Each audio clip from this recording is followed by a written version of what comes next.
It's Primus Tracks with Josh and Frankie. What a couple of dumb shits.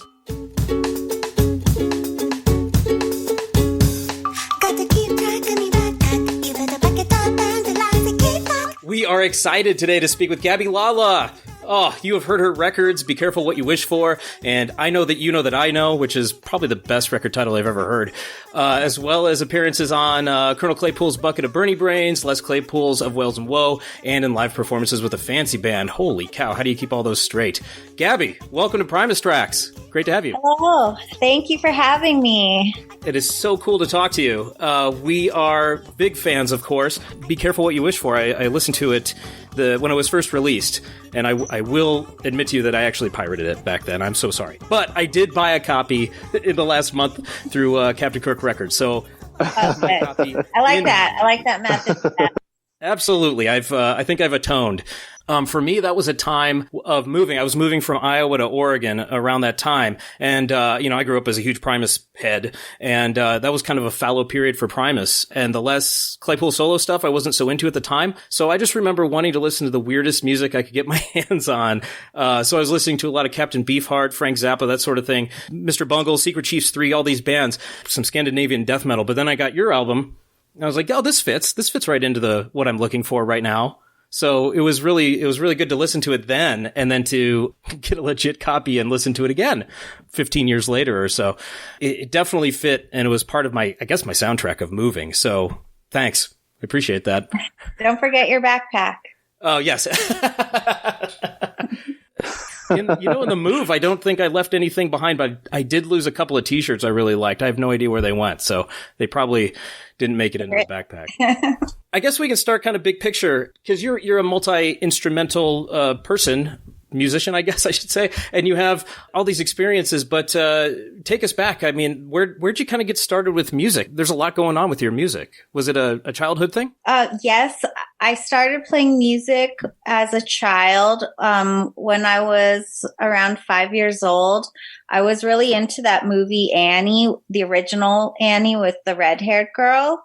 I used to sing all the Annie songs really loud in my house. Yes. And I guess a neighbor across the street heard me singing and came over and was like, who's singing over there? And my mom said, oh, I'm sorry, it's my daughter. I can ask her to, tone it down. And they're like, no, she's going to be a singer one day, but she should come learn piano from me first. And so I started going across the street and taking piano lessons. And that woman was Mrs. Ho, and she was my first music teacher. And I just remember going to her house, and there were like a few different pianos in there. And it was just funny to like be in someone else's house and see across the street and see your house. I don't know, because I don't know if you ever go over to your neighbor's house and see it from another perspective, but I just remembered that.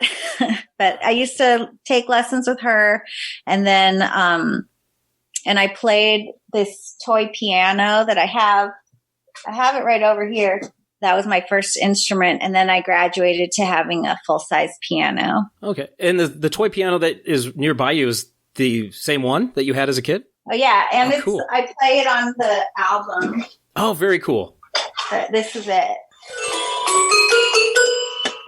Like that. Nice. Awesome. So that's really cool, because that followed you around as you made your way through. So you started toy piano, and then you said you graduated to the standard piano. Is that what you said? Yeah. Then I got an upright piano, and then I quit playing the piano at some point, and I played guitar. Or I think first I played accordion, because I heard someone playing a concertina on a boat, like at a festival or something. And I thought that was cool. So I wanted to learn accordion. And after accordion, I tried playing the guitar and took lessons on that for a while. And then I heard the sitar on the George Harrison album, All Things Must Pass. Ah, okay. And I thought that was really cool sounding. So I was like, Mom, I want to play that. And I didn't know what it was. And she knew, because she was an original hippie. And she said, that's a sitar. And she found the Ali Akbar College of Indian Music in San Rafael, California. it was only about 30 minutes from our house. So Wow. I started going to class there, and the sitar really stuck. Wow. I wanted to ask you a question about the sitar, Gabby. The stuff that we've seen you play with Les Claypool on the sitar is absolutely mind-blowing. Both on terms of the adaptations that you do of his songs to the sitar, but also the improvisations that you used to do with the fancy band on stage. So I wanted to ask you, how hard is the sitar to master? Oh, well, I'm not a master in any means, but I try my best. And I think it's just like any instrument or anything you want to do in life. If you apply yourself and put the time in, anyone can learn how to do anything. So I just really was into it, and I put a lot of time, many hours into learning my instrument, and practicing was important to me. You know, before, like when I first started playing and leading up to working with Les Claypool, I was practicing a lot. So if you practice, you can do anything. I've also noticed the interesting approach that you have to the instrument in a physical sense, because when I think about a person playing the sitar, the majority of people I've seen doing it are always standing, and they have the sitar on their lap. And I think you're the only person I've ever seen playing a sitar standing up. I used to play, before I played with Les, I was playing in a few different bands in LA, and I played in this Dakar hip hop orchestra and with a band called Weapon of Choice. Mm-hmm. And in both of those bands, I started out like kind of sitting on the edge of the stage. I kind of perched on the edge of the stage with my legs dangling down. I was like, okay, this feels a little bit cool and a little bit less like traditional. Eventually I was like, I don't want to just sit here. I want to like get in on the fun, and like, I want to rock out and I want to be cool. And so I sewed a strap for my sitar, and I just figured out like it was just an experiment, and it totally worked. So I have made like only 2 ever, because once I make it and it fits right, then I just leave it. Oh yeah. Yeah. You've got to go with it, because I got to imagine that it's pretty tough to get that dialed in. It's just an awkward shaped instrument, and the balance is weird. Yeah. I ended up having, everyone who plays Indian music ends up having back problems, because we're sitting on the floor all the time and we're twisted in a different way. Like, just like someone, if you're right-handed, you always write with your right hand, so that arm is going to be stronger. And then I would play. So you play this one way with your one arm up and one arm leaning and twisting with this leg over the other leg, and it's bound to cause problems physically. So I think actually creating the strap was better for my back, but any repetitive motion also creates a problem. So yeah, I have to do a lot of stretching. Yeah, also. Definitely. It seems like it probably balances better when you're standing up with the appropriate strap. Yeah, you have to kind of stand to one side. Mm-hmm. Like, oh, okay. So that's why it looks like you're always giving people attitude when you're playing, right? Yeah. So it's like, oh, dang, I'm not messing with her. She's about to I'll just literally drop my instrument on the ground if I don't. To kind of bring it back, it sounds like your folks were very supportive if you found an instrument you wanted to try or learn about, and they fostered that. So, but it also sounds like these things stayed with you: piano, accordion, sitar, guitar, and so on. So, you said you're not a master, but I don't know. I always think like if I can do it, to a degree, I say I can get around on that thing. So is that kind of I where can get around on it. Okay, I can get around on it. I can record an album. Dividing your time between all those different instruments, what is practice like on a normal day for you? This is not a question I had planned to ask, but that many instruments, so interesting to me. Oh, no, I don't practice everything every day. Okay.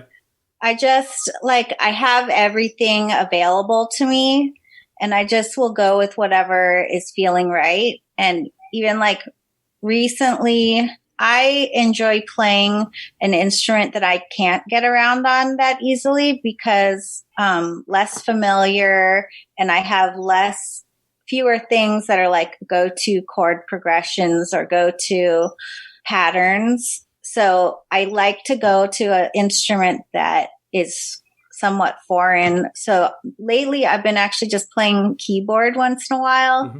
I just don't feel that masterful of that instrument, so I feel freer on it. Do you find that you mentioned this, so do you find that you are just trying to create sounds that you normally wouldn't make on the other instruments then? So you're, like you said, avoiding those progressions you normally would play. Are you kind of plinking around on the keys looking for something new? I just try to go almost into like a trance of like not overthinking the patterns or what I'm going to do, and maybe approach it from a visual thing. Like, okay, I'm going to do this shape or this combination of notes, like skipping one or skipping two black notes. Like just try to approach it from a different place. Yeah. As far as recording, writing music and that sort of thing, is that kind of a jumping off point for you? Or are you mostly starting on instruments that you can get around on? I was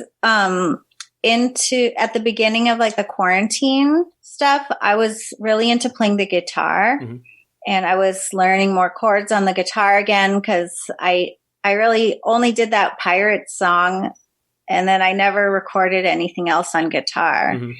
And so I started playing acoustic guitar at the beginning of the quarantine, and I wrote a bunch of new songs on that. And I liked that also because I wasn't that familiar with the instrument. So I had that freedom of not having all these rules, and I could make shapes and combinations that, there was nothing in my head saying that's wrong. It's so reassuring to hear, because what gets drilled into our head, and the people that are doing this, I don't think they're being malicious about it, but they come in and they hear the rules, and you have to know the rules to break the rules. And to a certain extent, I agree, but it's also nice to pick up something like a guitar, or, I might break into a church and check out the pipe organ or something, right?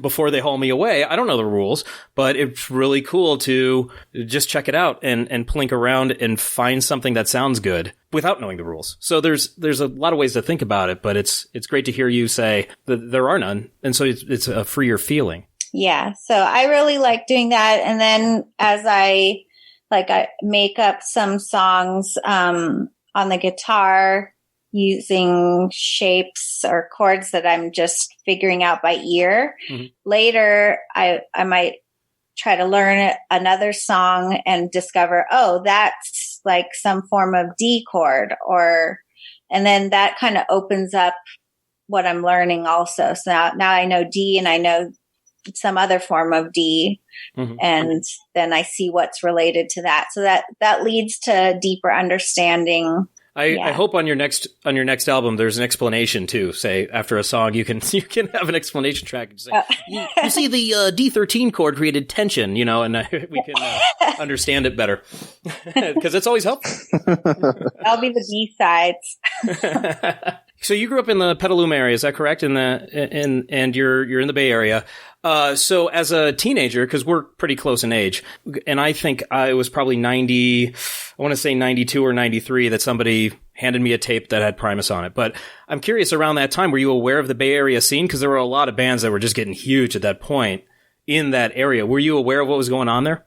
I'm not sure. I was growing up in high school, I used to go to the Phoenix to mm-hmm. see shows a lot, which was like the underage club that they have like big concerts. And that's where I saw Primus play in high school. Yeah. And so I was into Primus. I was into Green Day. Yeah. And I got into punk rock kind of music. Like I liked X, and then in a different direction a little. I liked Dinosaur Jr., mm-hmm.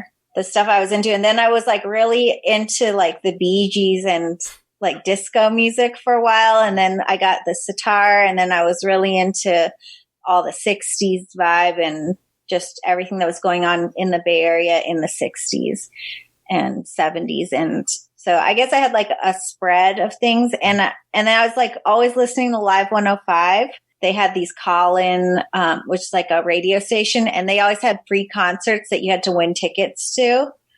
And I went to a lot of those, and that like opened me up to hearing all the current bands that they were playing. Okay. And that was like, they might be Giants and Frank Black and the Pixies were really big for me. Wow, that's a laundry list of really great bands. Yeah. And what was your impression of Primus when you saw them live for the first time, Gabby?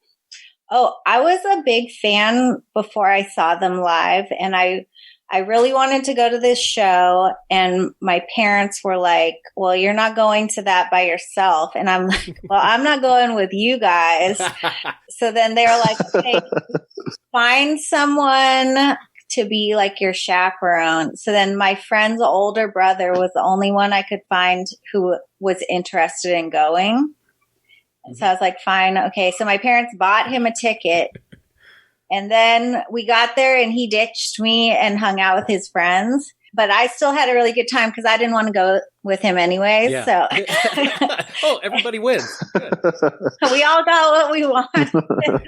I don't know if this actually happened, but in my memory, I was in the mosh pit and then I like stage dive and got like carried around the mosh pit. Oh, wow.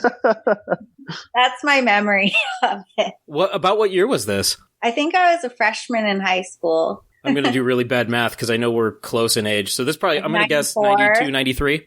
93 or 94. Oh, okay. Wow. So they're like getting big at that point and playing essentially a hometown show. That's really cool. Yeah, it was crazy. And I was a really big fan. Like I knew all the songs, so I was really hyped. Wow. And then till later, and I had the poster on my wall and stuff.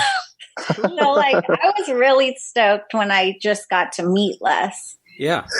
Some people don't look back on these kind of things, Gabby. But I mean, if you think about it, it's really mind blowing that you were watching Primus perform live.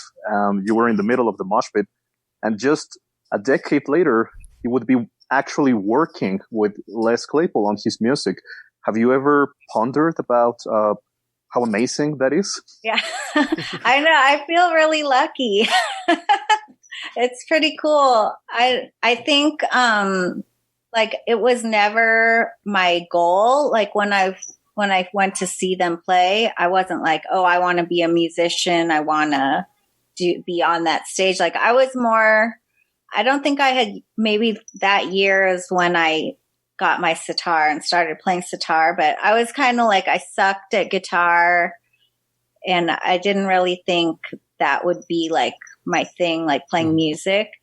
And cause also I hadn't found my instrument yet. So I was like, it's like struggling at every instrument. I liked music, but it wasn't a dream for me at all yet when I saw him. But looking back on it, then I'm like, wow, I really like, I don't know, maybe that's why I named my album Be Careful What You Wish For. I'm sure there, and we'll get into it, I'm sure there was some kind of weird, not intimidation, but just being in that moment going, how did I get here? When you get into those situations, it can be strange. If that wasn't the point in time for you to pursue music as you did, when do you think that happened for you? Oh, like when I was like, oh, now I know what I want to do. Yeah. I think when I started studying at the Ali Akbar College, studying sitar, I thought I want to be like the best sitar player and I want to do concerts, but like I want to do classical Indian music concerts. And then I was just like, I am going to rule this place. Like, I'm going to rock this and like just practice really hard. And it was this whole like community of people who are like really into practicing and really into like following what their teacher says. And then hang out between classes and talk about it. And like, it was cool to be in a group where everyone was so focused on that. And, so I did like I was like going for classical music like all the way until I got to college. And then when I was at Cal Arts, I met a bunch of people who were playing in bands. And I started going to shows more of people that I knew and seeing like, oh, that's something I can do. Like I go to class with that person and now they're on the stage and they're like at this party thing and this is fun. So then I was like trying to be in some different bands playing my instrument. And I think that's when I really started feeling like it was a possibility. But I still hadn't even really written like my own songs yet. And I hadn't found my voice in that way. I was supporting other artists. Well, I met Les at a session and then he asked me if I wrote any songs and I hadn't really written any songs yet. Mm-hmm.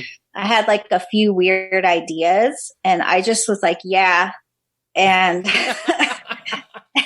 and then I was like, oh yeah, you want to hear it? And I just a cappella sang something. I don't know what I did, but he was impressed, I guess.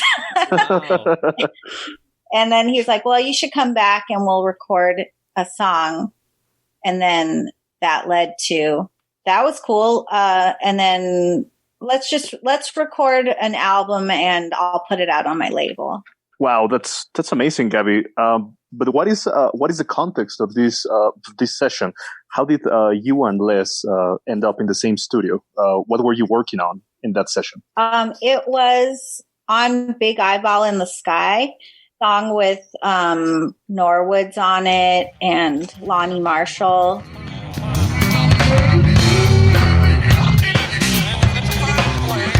Hey everybody, quick editor's note. Gabby said eyeball in the sky. She meant purple onion.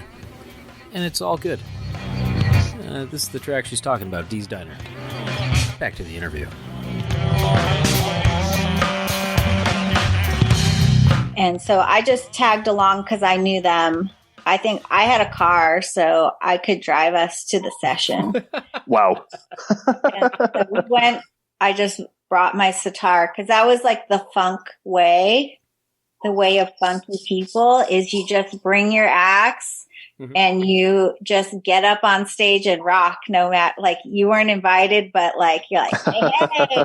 Yeah. Like, so I had been like hanging out with all these like Norwood and Lonnie and P-Funk people and playing at all these jams. Cool. So I was like ready to jam. Yeah. Like I could just like slide in and do my thing. And so they're like, just bring your sitar, like, just come. And so I just came in there and set up and it worked out. So wow. Did you feel nervous at all, Gabby? No, I didn't feel nervous because at that point I had met a lot of famous people, like from living in LA, and I'd played with P-Funk and I played with, I think like I had played with Shaka Khan. Shaka Khan came to this show and played my sitar. Whoa. And I have somewhere like a Polaroid picture of her playing my sitar. Wow. But so I wasn't too, like, I was like hyped because I was like, oh shit, like I'm at Les Claypool's house. This is fresh. But once I was there, I was like, I got to just hold it together. Yeah. I guess if Norwood and Lonnie are saying, yeah, it'll be cool. I mean, that's pretty good encouragement too. So, and this is just a product of just showing up and bringing your instrument. Yeah. Wow. Yeah. So I think it's really important, like I said before, is like to just practice and put the time in when you don't have anything going on for everyone right now in quarantine or whatever. You're at home because of coronavirus. Nothing's going on. Maybe there's nothing on the horizon. Like this is the perfect time to put in those hours of practice or whatever you want to get good at. Cooking. Like I learned how to bake all different kind of stuff that I was never a baker. My sister's a baker. I was like, can I get some more yeast? Like I made pizza dough. I was like, whoa, I didn't even know I could do that. But yeah, it's just like you got to put the time into practice when you don't have anything coming up because you don't know when that thing's going to come up. And if somebody asks you if you have songs in your pocket, you say yes. Is that the other thing? Oh yeah, confidence. Always say yes. I'm writing this down. Just say yes. Just say yes. I do. You got a whole album of songs? Yes, I do. But a lot of people work better under pressure. Right. You know? Are you one of those people? No, I don't. I don't need to have a deadline to get stuff done. But that is how it worked out for me in the case of my first album. But I don't know. I just see a lot of people who like, you get the assignment or they're like, okay, here's your thing. And then it's due in 2 weeks. And then it's like been 2 weeks minus 1 day. And they're like, still haven't done it. I was like, dude, if you took care of it the first day you got it, you weren't doing anything. You could be just chilling now. Yeah. Instead of sweating. I think the worst, for some people, the worst thing they can hear is it's due in 2 weeks. Yeah. Because that gives them 13 days to do whatever. And sometimes I'm one of those people and it's rough. That's how my boyfriend is like that too. He needs a deadline, but I don't need it because then I feel too much pressure. Yeah. Well, let's talk about that first album, and those sessions. So you're on the radar and Les Claypool says, come on up, we'll record an album, which awesome. You told him you had some songs at that point when you first met him, but going into the studio to record, did you have these songs squared away? Well, first he said just come with one song or 2 songs or something. So I went and I wrote 2 songs. Mm-hmm. And then I came back and we did that. And then he was like, that was cool. Got any more? Like, yeah. And then, yeah, I always like to come prepared, but I don't need a long time to work on something. Okay. So were you two, right? I think you wrote all those on your own. You're credited, right? That's all you. Mm-hmm. Okay. So you had those, in hand or brought them in. And then you start the recording process. So this is, over the years, we've heard and learned that when Les is working with somebody, he really likes to push them, like creatively, not like physically, I hope, but just really, just really push them creatively. Like, what if you tried this? Or here's what I'm hearing. Let's go here. What kind of conversations were there around your tracks as you guys were recording them and tracking them? Well, I think it was mostly my character and my voice. Yeah. That he was encouraging me to just go full on with it and not hold back. Mm-hmm. And he'd be like, just like full Betty Boop, like just go all the way, go hard, like whatever. So yeah, that was mostly the direction that he gave. But other than that, I just wrote the songs basically as they appear on the album. And I recorded them like playing the instrument and then singing and adding a few layers. But it was basically the same as when I just came in and played it. Because also it was before like iPhones and stuff. So I think maybe I had a tape recorder or something. I didn't own a computer until years later. Well, good for you, by the way, because they're a pain. Yeah.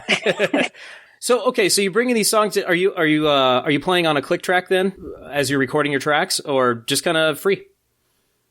I don't remember. Okay. No, it's been a while now. Yeah. Understandable. But that's so cool so you record your tracks, your instruments and your vocals, and you're going the full Betty Boop, as you put it. Was that idea, now you got some encouragement to go in that direction, but was that something you were already cultivating on your own?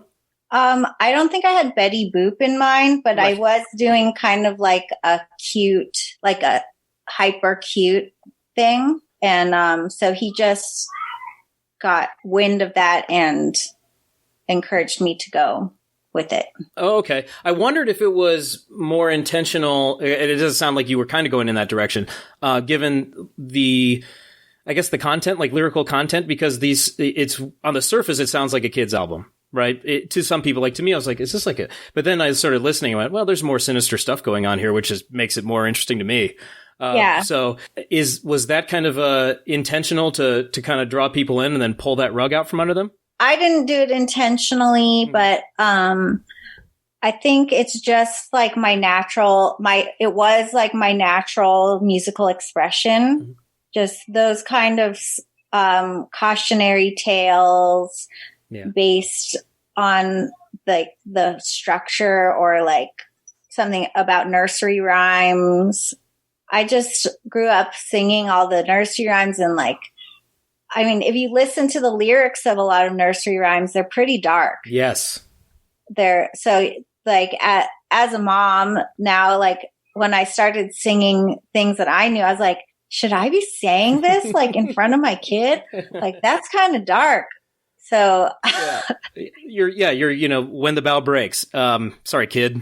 Yeah. All of that stuff, they're all cautionary tales and based on history or that kind of thing. So I guess that's like the foundation of my inspiration are like traditional nursery rhymes and children's songs. And so I just kind of created my own and tried to use like everything that I had learned up until that point. So I was like, I'm going to use like all my instruments. Like this one I play the toy piano, that one I play accordion, this one I play the sitar, even the guitar. The Pirates song was the hardest to record because I sucked at the guitar so bad.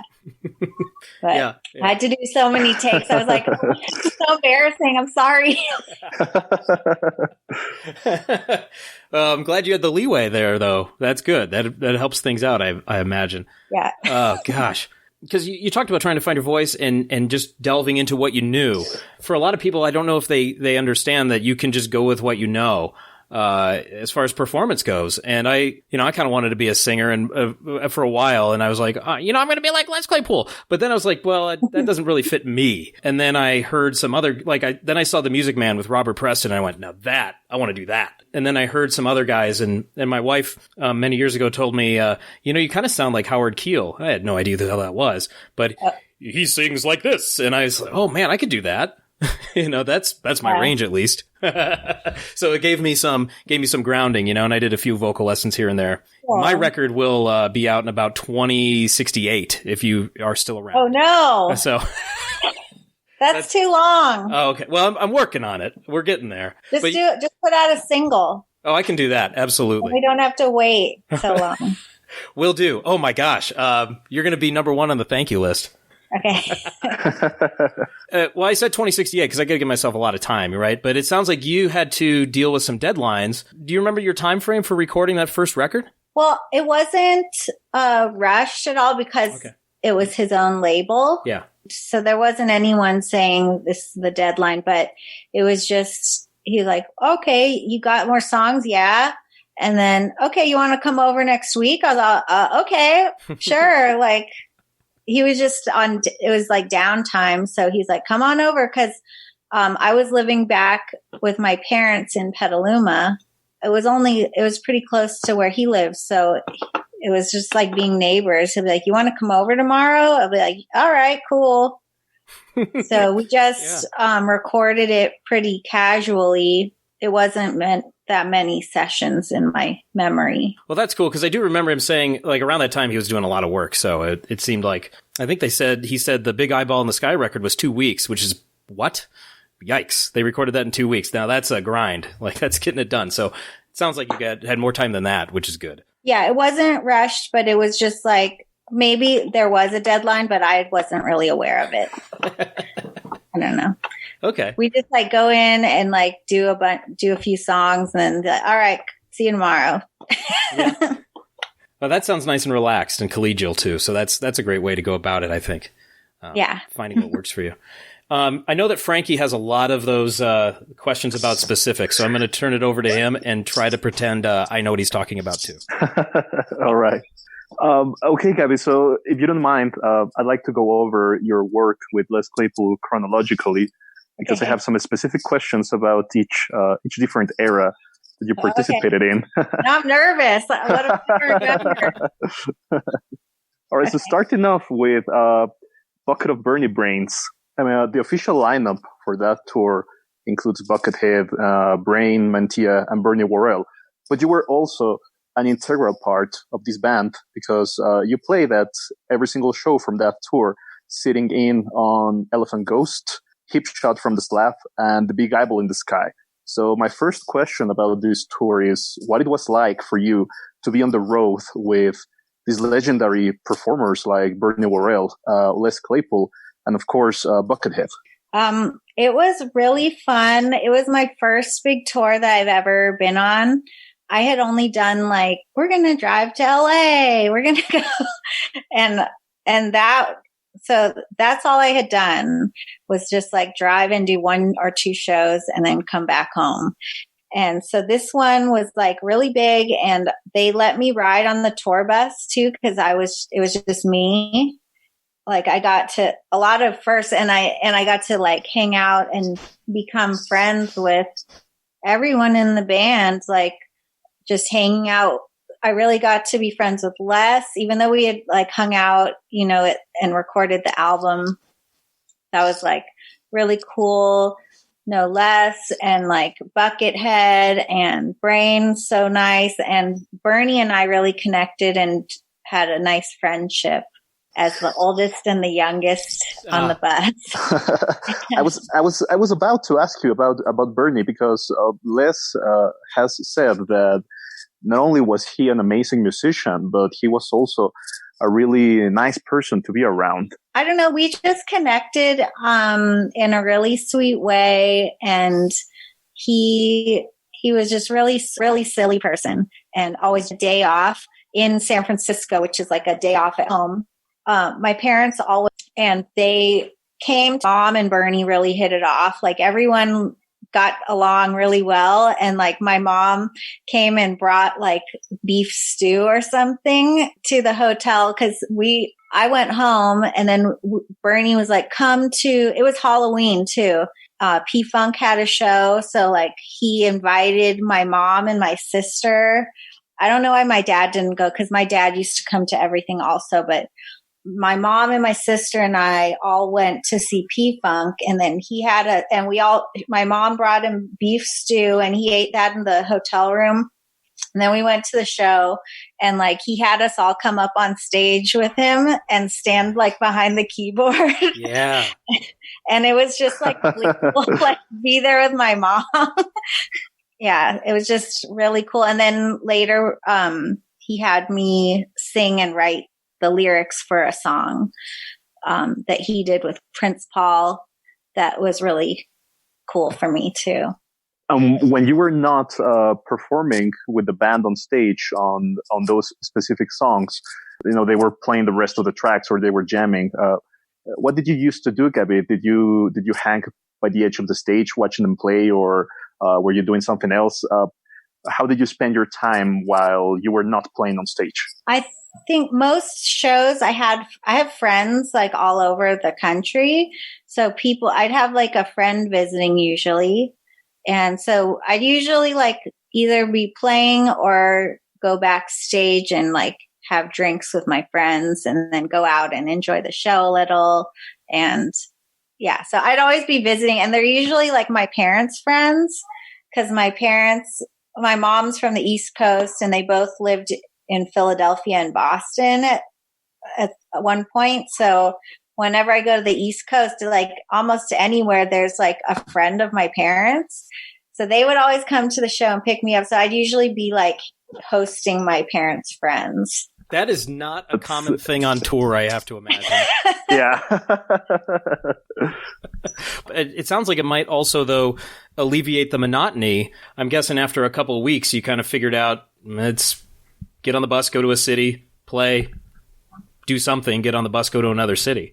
Yeah, and I used to go shopping or go to like the museum on my day off. So I'd go to like in Minneapolis. Isn't that where they have that giant spoon with the cherry on it? I am not certain. I don't know. There's like, I think that's where the spoon with the cherry is. So I went, like I'd usually either like if there's a day off, I would go to see the museum, or I'd meet up with my parents' friends, or if I have friends there. And then, but most days it was like me and Les going out to lunch. Wow, that's awesome. Yeah. Gabby, you mentioned, being on the tour bus every day with this band, which is absolutely incredible. And I will understand if you can't go into specifics, because we all know that Buckethead is like a mythical figure. But what were your conversations with Buckethead like? What was it like interacting with him on a personal level? Buckethead is like a very shy person. Like, I wasn't a big fan beforehand. I wasn't not a fan. I just didn't know about him that much before I met him. And when I did meet him, and then it was like, okay, here's the rules. Like, there were a bunch of rules. Wow, really? Like bringing people to the backstage or on the bus and taking any pictures and telling anyone like what he looks like or anything. But he's really tall and he has that's his real hair. So, I mean, I don't see how you wouldn't know it was him. Plus, he basically wears the same clothes the whole tour. Like, that was pretty gross. Just, I'm as being the only girl on the bus, I heard later that everyone was holding their farts in, but. Oh, they're so polite. Also, I had a big suitcase because I had all different costumes that I used to wear. And, I have various shoes I want to wear over the course of a month. And anyways, he had a tiny little suitcase and I think he just wore the same outfit the whole time. Wow. But he was very, very kind and nice person. And I really liked him, but he's a real eccentric, kind person. Yeah. So it sounds like from the time that you spent with them, you really got to know Les Claypool and you connected with Bernie a lot, but Buckethead would be on the quieter side of things, right? Oh yeah, because I kind of had a crush on him, but he was very shy. Yeah. And if you try to flirt with him, he'll be like, "Oh shit!" He'll be out of there. Oh wow! In a second, he was not ready for anything like that. But he was really cool. He showed me how to do nunchucks. Oh, awesome! Oh, wow, that's awesome. I only got one hand going, but he taught me he was showing me how to do the nunchucks backstage. So I was learning how to do that from him. And I have this little toy he got me. It's at my parents' house still somewhere. But I remember he came on the bus one day. He's all, here. Awesome. Thanks. He was really, really nice, but weird guy. And Brain is totally nice and awesome. And they're all quirky people. That's why we all get along. Now, in terms of the songs, Gabby, speaking about the big eyeball in the sky and Hip Shot from the Slab, did Les ask you to contribute to these tracks, whatever came to your mind as you heard them, or did he have a clear idea what he wanted you to do on them? I think I just came up and jammed on those songs. Of course, play in the same key that they're playing in. Yeah, it was just these are the songs you are welcome on. Come up, play these, and then go. Do you have any particular memories, Gabby, of the Sacramento show on November 3rd, 2004? What? I told you he was going to get specific. So I'm bringing this show up in particular because you had Don Silva from Sly and the Family Stone as a surprise guest for Red Hot Mama. And I wondered if that left a particular impression on you. Oh yeah. It's funny because I was there's no way I'm going to remember this show, but that I do remember that show. Cause Bernie and I really got along. So Bernie would usually come hang out in my dressing room cause it was all of them in the other one. And it was just me and mine. He'd be like, "Hey, what's up?" And then, and so he and Don were old friends. So Don was hanging out in my dressing room too. And we really hit it off. And we just we're still friends from meeting that one time. She's a really cool person. I like her a lot. Wow, that's so nice. The last question about Bucket of Burning Brains is that, the three songs that you play on are quite intricate and quite difficult songs in terms of structure. And, they are by no means conventional tracks, particularly Elephant Ghost. I mean, we're talking about a song that got extended up to even 20 minutes at some shows of that tour. So did any of these tracks seem particularly difficult for you to perform on stage, or, did you just feel them in the moment and they were fun to play? Actually, I don't think I ever heard a recording of them before I played them. Like, he was like, okay, you're going to come up on this one, that one, and the other one. And I was like, okay, what key is that in? He's like, oh, you can figure it out. And then I just got in my zone and played. But that's what my training, I think Indian classical music, it's a oral tradition, and you're taught to learn by ear and to repeat anything that you hear.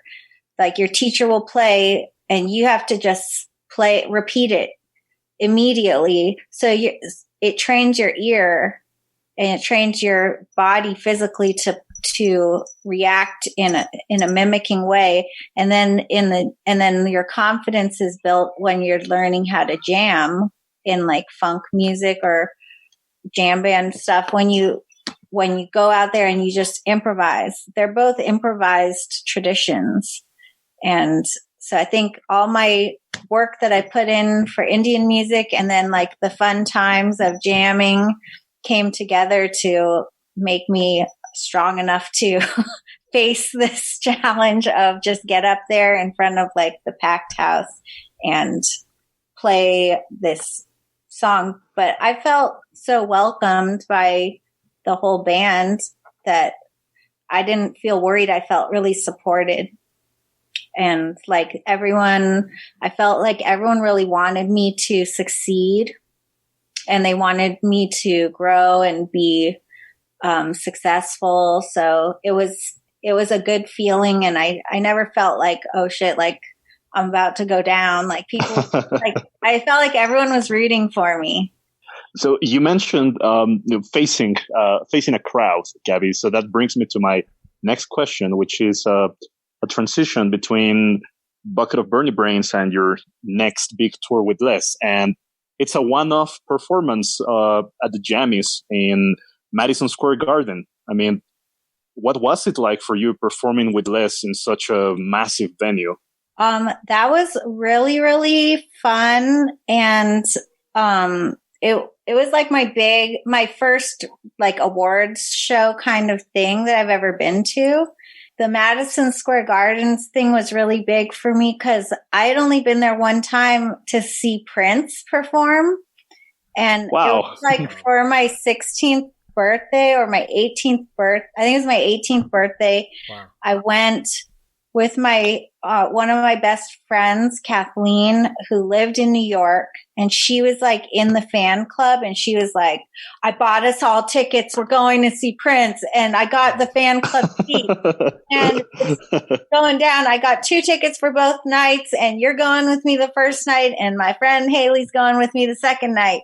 And I have a picture. Wait, I got to show you my picture. Oh, yes, please. For those of you listening at home. Sorry. Yeah, you can't see it on the podcast, but this was the night we went to see Prince at Madison Square Garden. Wow. Rockin'. And, excellent. I keep this right on my wall because it was an important night. But so that was the only time I ever been to Madison Square Garden. So I was like, oh my God, I'm playing there. This is crazy. And that led to a lot of big things for me. So not only was it really fun to play on the stage and the cameras were going around, right, and flying all over. Were they? Yeah, they had cameras all over the place, right? Not drones. Yeah, it was it was you're on TV. I'd been on TV once before, but not like that. And then they had this whole tequila room downstairs. And we had done like a lot of shots of Patron. It was just like a really crazy night. So, and then it led to a really cool picture that ended up being like a double page thing in Relics magazine, like a full spread thing of me. And I was like, oh my God, everyone was freaking out. Like, this is it. This is crazy. That night got you some, I guess, notoriety then, and help build things out for you. Is that what you were hinting at? Yeah. It was just, I felt like everything was just building and building. And then the Relics thing came out. And then I think that was the same time I played at Joe's Pub. I did my own show at Joe's Pub in New York. And then we went and did Jazz Fest in New Orleans. And that was like so fun. I'd never been to New Orleans, and it was just the most fun maybe I've ever had in my life. Nice. And my parents and my sister all came out because they're like, you're playing at Jazz Fest, we're coming. And like my sister stayed out all night long. She never does that. Like I told you, she's the baker. Oh, right. Yeah. She's like a baker and a reader. And she's like, I can't believe, she's like, the sun's coming up. Like, just so you know, this is never happening again. And like they all stayed up all night for me to play like a 4 a.m. tweener set at Tipitina's. That's so cool. Yeah, that's amazing. That's awesome. So it was that whole little tour, that little set of shows was really fun and important. And like my whole family remembers it very fondly. Yeah. Well, that's the connection. That's such a cool connection that your whole family got to enjoy that as you're, I guess, ascending, but a side question, you get your schedule, you're on at 4 a.m. What's your first thought? Well, I had already been there a few days. People just told me that it was cool. Okay. Like I didn't know. I was like, I don't know if I want to stay up that late. Like I was that person where I didn't know anything. There were a bunch of times where people are like, no, Gabby, you should hang out here because these are important people from the label. I'd be trying to leave with my friends and they were like, no, Gabby, you have to stay. I'm like, I don't know. I'm tired. I don't want to play at 4 a.m. They're like, this is legendary. You have to. I was like, really? Oh, fine. So, but I hope it wasn't your crankiest set you ever played. It sounds like it was a lot of fun. Oh no, I totally had fun. Yeah, good. And I felt really special and excited to like be like doing this thing like I never thought I'd be doing. So yeah, it's really cool to look back at those times. And I'm always like, I hope I get to do it again, but now it really seems like I never will. Because of Corona. Man. Yes, it's a good thing you got it in when you did. Yeah. I remember now you guys recorded me saying it, so I have to write it down. So at this point, Gabby, you've accumulated all these incredible memories and you've got to meet a lot of musicians. You went on tour with Les and then you played Madison Square Garden. And now we're arriving at the next album, which is Wales and Woe. And Les was very clear on this album that he did not want guitar on the record. He wanted unique instruments for it. What was it like for you working on this album, studio-wise? I don't have that much reference point, like because I hadn't performed with or recorded that much with other artists. So it was just like, I know from touring with Les and from working with him on my album, it's like, he's the boss. So you got to like take and a mentor.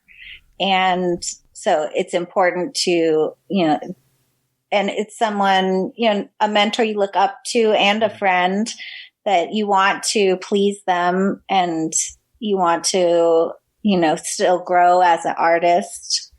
And you also know that it's a big opportunity to be heard, to be recorded on his album. So you feel some pressure to do your best, but I think I always put that pressure on myself to do my best every time I play. So, but he really pushed me to like be extra weird.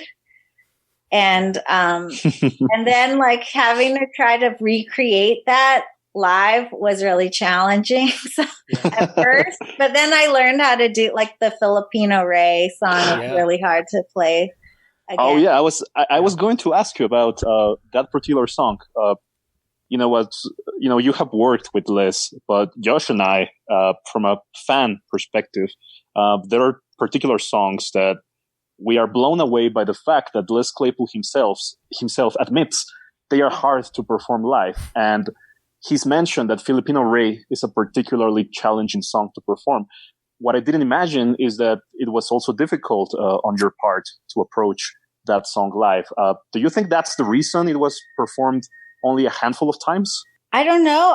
It didn't occur to me that it was difficult for Les to play in any way. But it was always like, I see it on there. I was like, oh shit, I better go listen one more time before do that. Like, I didn't know we were going to do that tonight. Like, so, but it was, I had recorded something challenging. So to recreate it, plus like, that people have listened to it and they want to hear what you did on the recording. Yeah. And you want to give that to people. So like, I wouldn't know how to play it right now. Right. Fair. What about the theremin for the title track? Oh yeah. Theremin is so fun to play. But I blew out the power thing in Spain and I still haven't gotten a replacement just out of being lazy, I think, but I should really get that replaced. But I got the theremin in North Carolina at the Orange Peel because they make them there, like near there, and they came to the sound check and they're like, here, you should try this. And I did, and it was really cool. So they gave me one. And then, and I just kept playing it, but it's really like a weird thing because it's like these all the intervals are in the air. Mm-hmm.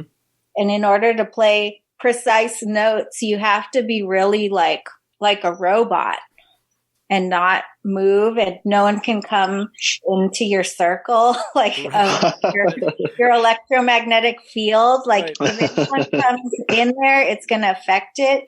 And then you're standing there super rigid trying to, like, they have these methods, like you hold a fist and then you open one finger, 2 fingers, 3 fingers, and back, so that it's like hitting frets in the air. Oh, okay. The crazy playing from Angelo from Fishbone, because he has his own crazy way of playing, which is what everyone likes. And how did you feel, Gabby, about Vernon the company man having sitar up front and center? Oh, I like all of that. Yeah. I like to be front and center for sure. All those songs are cool. Now you make me want to go back and listen to the album. Yeah, I felt like it was an honor to have that opportunity to play like that. So you're credited on Vernon, the title track, Filipino Ray, and the last song from the album, which is a really bizarre track. Off-White Guilt is an instrumental and doesn't have a particular structure to it. And of course, it was never performed live. Do you remember what was the approach for that track at Rancho Relaxo? Oh my God, no, I don't remember. I'm sorry. I don't remember. That's okay. It's okay. I'm guessing that was just one of those. That's my guess is that's one of those where it was just, this is going to be the closing track. It's going to be chaotic. Let's do it. Let's go with that. In terms of the tour, Gabby, based on what you told us about Filipino Ray and the way you had to really hold a specific posture to play the theremin, is it right to say that this tour was a lot more challenging than the Bernie Brains one? I feel like I was more comfortable because I had done more performances. Like the Bucket of Bernie Brains one was pretty stressful for me because it was my first tour and everything was new and I didn't know like any of what's normal or what's not normal. And yeah, it was just a lot of firsts. And, by the time of Wales and Woe happened, then I had toured a lot. And so I felt much more at ease and I don't know, that kind of thing. Like it was no longer this kind of fear of like, I don't know, am I doing it right? Am I going to, I felt more secure. I just remember they made me wear a t-shirt that I didn't really like. But, the fancy t-shirt? Yeah. He was like, you got to wear the shirt. I was like, ugh. So I had my friend Kirsty, she's really amazing fashion designer and now illustrator. And she like spiced it up for me and she made it into this cool dress. So I was like, take that. So. Oh, you got around the edict with that. That's great. Good idea. Yeah. And Frankie, you might remember this. There was, and I'm not going to throw a date at you because I don't remember, but there was some fancy band show that was live streamed.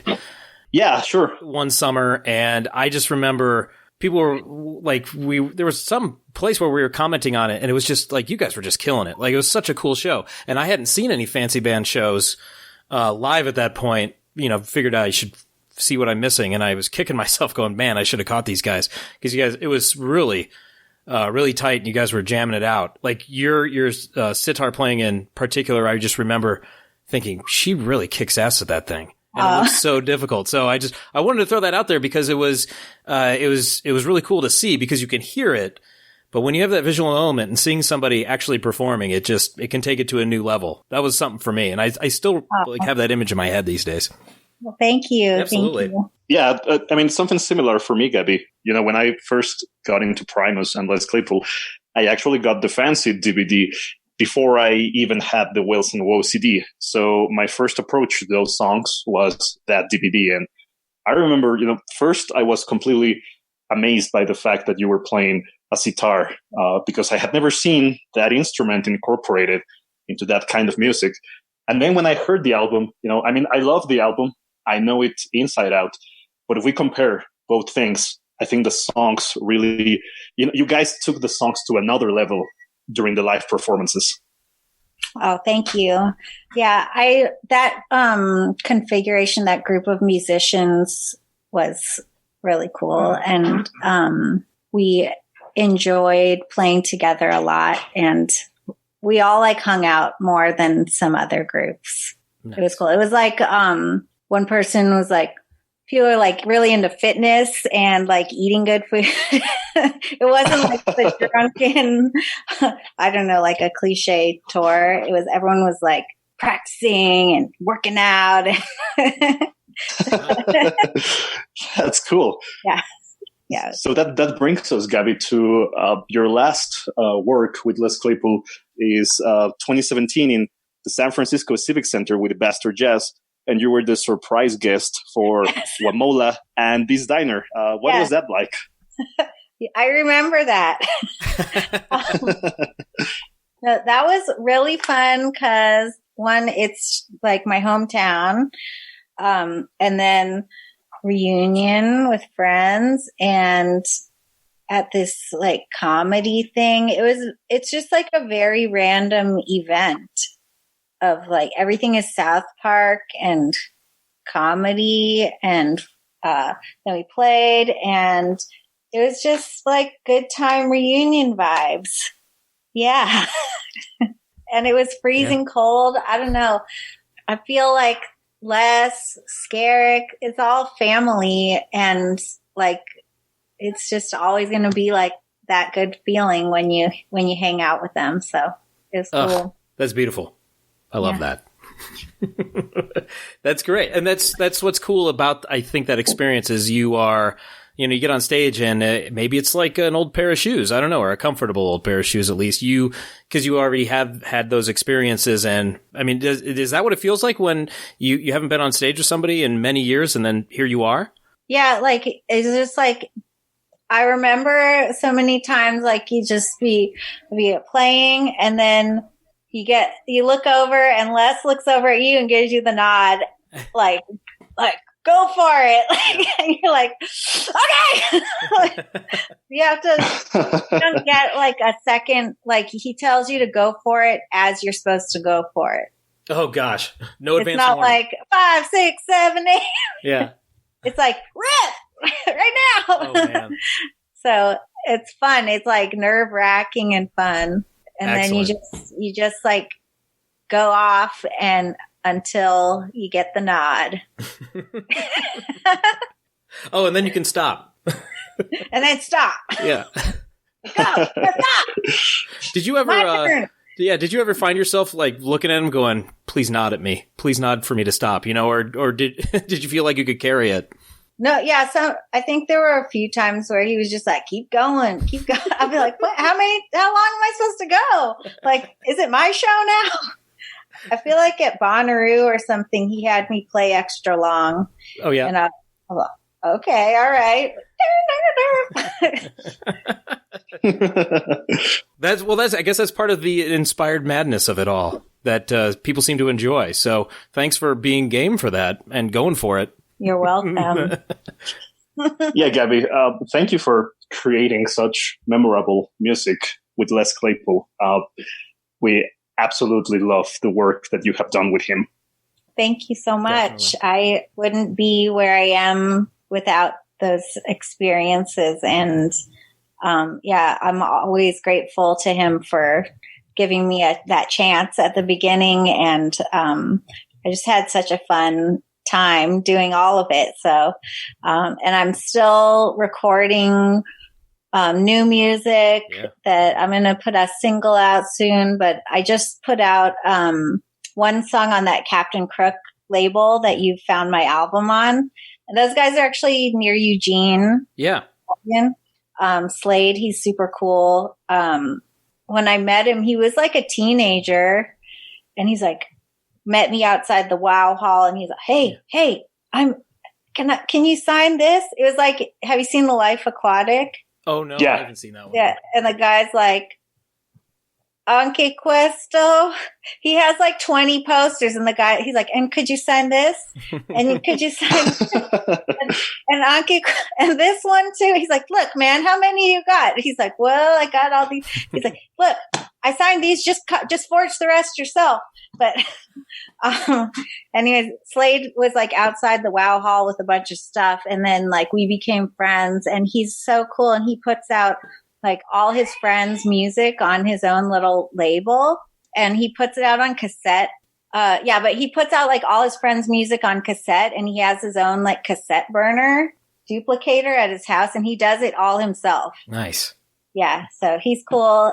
He put out a Life in Quarantine compilation or like 2 compilations. So I put a new song on there and you can hear it on the Captain Crook. So that's my latest release. Excellent. And I'm glad you're making music and putting it out there. And your website's great, by the way, everybody. Go to GabbyLala.com. There's all kinds of cool stuff there. Yeah. Great videos, great music. I listened to the Snow Angels stuff, which was pretty darn cool. Like, it was really groovy. But I have questions about the ASMR before we go. I'm so interested. That's the best thing I've ever done.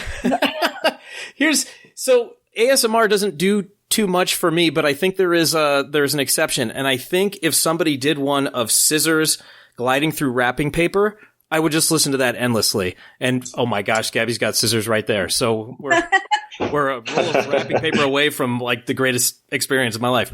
That sounded like I could listen to that all day. But the other stuff like that I've watched and people do it on YouTube and monetize it, I'm like, oh, okay, this is not for me, but somebody likes it, which is fine. But your video, the candy sandwich, was it's so funny to me because I was thinking this is like this should have been on a monitor in the background of the Airplane movie. Because you guys are so sincere. It's like in that vein, you're being very serious, very sincere, like talking us through it like you're QVC hosts, but it's the most absurd thing. And I just like it totally, that resonated with me. The audio didn't, but the video I went, oh, I'm picking up what they're putting down. And I loved it. Thank you. Yeah, I really enjoyed making those videos with Sayuri, and we won funniest at the Spliff Film Festival. Oh, very good. For that video, and that really meant a lot to us. And that ASMR stuff, I just got into that through my friend Cece, who I went to Cal Arts with, and she was like, "You got to check this out, this crazy shit." And then I was like, "We're doing it." Nice. So yeah, it's kind of a parody of ASMR, but it is ASMR also. Oh, definitely. The audio is there. Without a doubt. Now, is that something you're going to keep pursuing? Because that candy sandwich was like, I think you've got a gold mine there. If you keep it up. Thank you. I hope that we can do it. My friend Sayuri, who is my co-host, she just had a baby. Huh? I have to wait for her to grow that baby up a little bit, but I think, and she lives in Portland now also. Oh, very good. So she used to live like a few blocks away from me, and we would record. We did the first few in her living room, and then we started doing it at the Petaluma Public Access Station. Oh, nice. And working with these guys that Eat the Fish presents. And they are really cool, like, production team. And they shoot and record all of our videos for us. We were really, like, productive. And then she decided, she's like, I'm going to move to Portland, and I'm getting a dog, and then now I'm having a baby. I was like, man, cool it. That's a lot of life choices in a short amount of time. I know. I was like, look, I have a dog. I have a baby. I live in Oakland. Like, it's not all it's cracked up to be, bruh.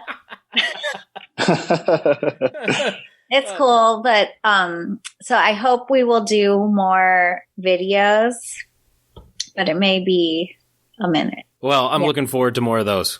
Yeah, we'll do like the diaper change ASMR. I was going to suggest, if she's got a baby, well, baby it up with the ASMR. The diaper change, the powdering. I'm sure the powder makes a great sound as it hits the baby's bottom. Yeah. I don't know. You get right up in there. Maybe you want to do an audio only for that one. I don't know. I'm not a producer, so I don't know. Yeah, we were considering like doing a podcast of us just talking on the phone, but ASMR, like whispering over the phone podcast. Oh man! Since we don't live, I guess now Zoom. Your guys are doing it over Zoom. Yeah. I don't know. I'll have to talk to you about that later. Sure. Yeah. Toss us any questions anytime. Okay. Well, I think you got a good idea there. I like the idea of the phone conversations, though. You could do some great stuff with that. Yeah, because we were looking at like apps on the phone, like record your conversation, and we're like, I don't know, is this good quality? Like, we have no idea. Her husband he works for like Auto Tune. Oh wow! So he does all of our sound. Yeah. For our videos, that's why our sound is so crunchy. It is quite crispy. I would like my first suggestion would be if you do it via Zoom, you can, and then you each record your own local file. So you have your nice mic. Like this is a hunk of junk, but you have your nice microphone, and you have your setup, and you each record your file yourselves locally. But so the Zoom conversation has that weird sheen to it, but your local file won't, and then you guys can do what you would do with it. That's my. Oh, yeah. Okay. Yeah. That is good advice. Okay. Yeah. I didn't think I'd be giving tech help to Gabby Lala today, but here we are.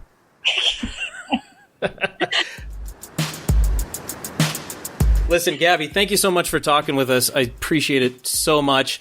And once again, everybody, GabbyLala.com. So much content. Some people not being so productive in this age of COVID, but you definitely are. We really appreciate you talking to us about what you've done and what you're doing. And it'd be great to talk to you again. Thank you. Thank you so much, Gabby. It was absolutely amazing having you. Thanks so much. Thank you. It's a pleasure talking with both of you and going down memory lane. Now I'm feeling like really good. Excellent. Yeah. I forgot about all those good things that happened. Now I'm feeling like super hyped. Yeah. Right on.